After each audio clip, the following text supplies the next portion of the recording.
All right, Congressman, a bunch of quick questions in the 12 minutes we've got left with you, specifically dealing with some of your FOIA requests that you've put out. Bob-barr investigates TSA stand-down on National Opt-out Day. I mean, if they're saying that this terror threat was so imminent, they had to stick their hands down people's pants and put nuns and little old ladies in naked body scanners, which they've been caught saving, by the way, folks, just continual deception, then isn't that then some type of stand-down or dereliction of duty or fraud? If, as we've now confirmed, even mainstream news has confirmed, but I had employees that flew that day in multiple airports, that they did completely stand down the scanners at most airports. They didn't do the pat-downs. They were just running people through them. At some of the other airports, they just curtailed it and then ran this hoax saying, oh, it was TSA Appreciation Day. No one opted out. I mean, that looks like that could be criminal right there. I mean, shouldn't we have some type of congressional investigation about the stand down, A, and then B, Watchdog probes DHS spying on Drudge, PrisonPlanet.com, Matt Drudge, Alex Jones. The Drudge Report, of course, has been carrying that. So talk about A, the stand down, and B, your FOIA dealing with persecution, because even CNN has reported that they believe their reporters and others have been put on the list after running reports critical. It's a real problem that we've gotten to the point in this country where if you simply question what the government is doing, you're going to find yourself on the wrong end of that government power.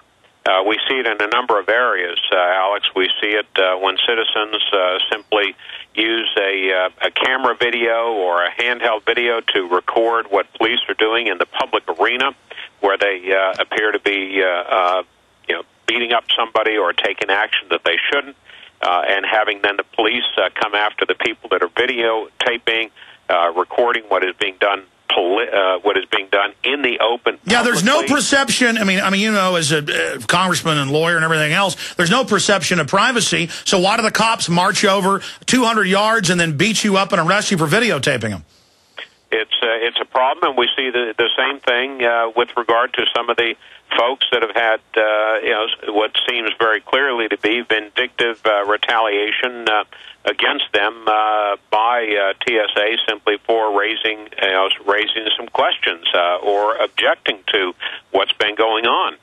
But the lawsuits hopefully will start clearing some of this up, and people need to not be intimidated. They need to be polite. They need to be respectful. I've never urged anybody not to be polite and respectful.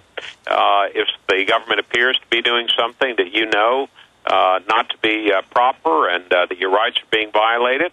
But it's a sad day when people find that simply because they question government authority and what government is doing, that they then have retaliatory action taken against them. Well, and Congressman, this is something that Congress ought to look into.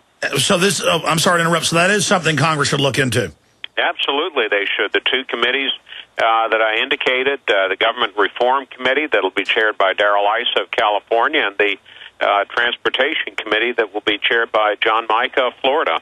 Obviously, you've got some gravitas as a long-serving former congressman, committee chairman.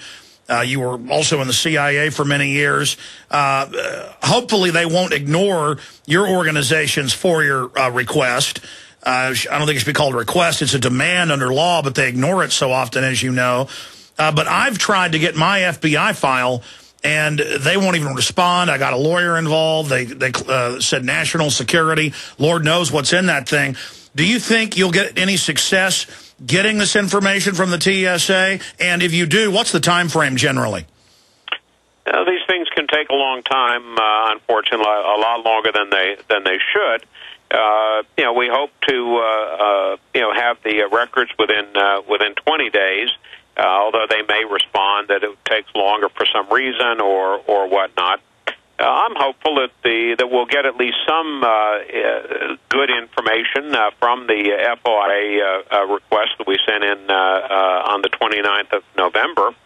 But we'll just have to wait and see. It is troubling that there certainly appears to be, as you've already indicated, a TSA stand down on the use of the full body, naked body scanners on the days that there was a great deal of attention drawn to opting out, even as the TSA was claiming that the use of these scanners is absolutely essential to protect the traveling public.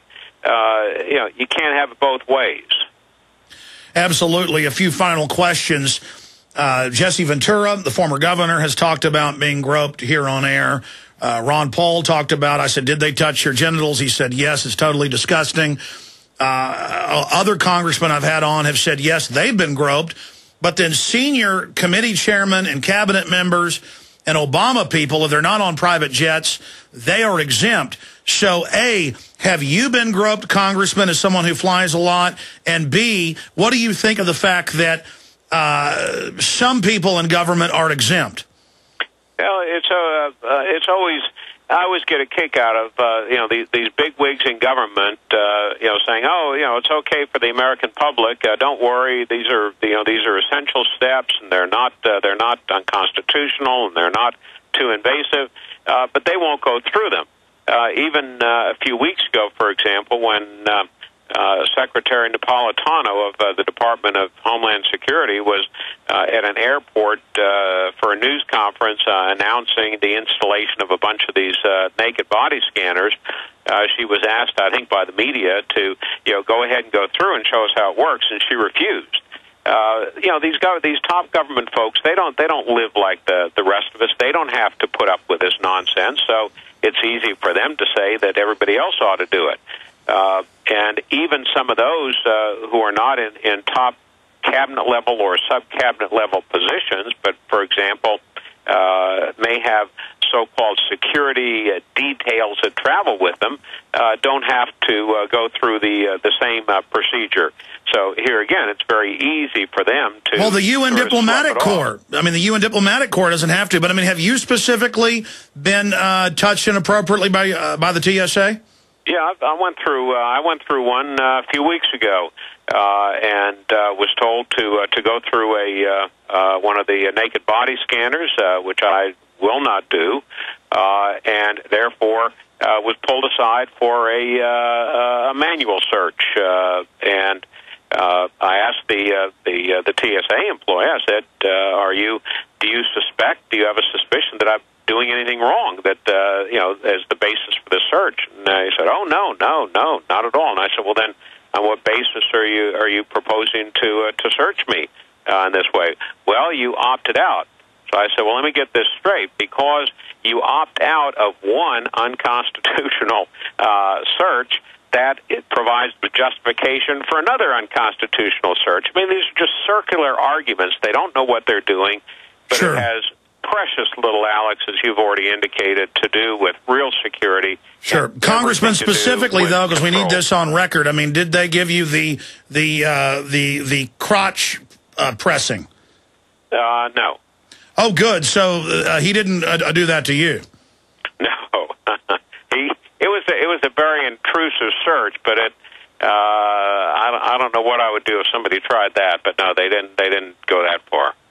Amazing. In closing, we see Cass-Sunstein at the White House. I'm sure you've seen it, being a civil libertarian, openly saying shut down alternative media, fine or arrest people that question man-made global warming. We've got all these announcements by other czars that they want to restrict free speech. We see these moves by Jay Rockefeller, in his words, we'd be better off never having the Internet. He talked about shutting down Fox News in a bizarre statement 2 weeks ago. As the alternative media expands, I see a perfect storm of the old dinosaur media and the government really having an end for the alternative media. What's your take on their moves to start curtailing free speech? This is always a danger with government, Alex. I remember it. You're a lot younger than I am, but I remember I was working for the government during the Nixon era. Nixon tried this virtually the only one I can remember that didn't try anything like this was probably Reagan. But there's constant efforts, Republican or Democratic administrations alike, to control the media, And there are so many more ways to get ideas out in the public arena now. The good news is that those mechanisms are out there, so people do have the power and the ability to be much better informed. But on the other hand, it also provides a lot more mechanisms or vehicles for government to try and control. Amazing, Congressman. They're doing it through I'm drawing a blank. Hold on one moment.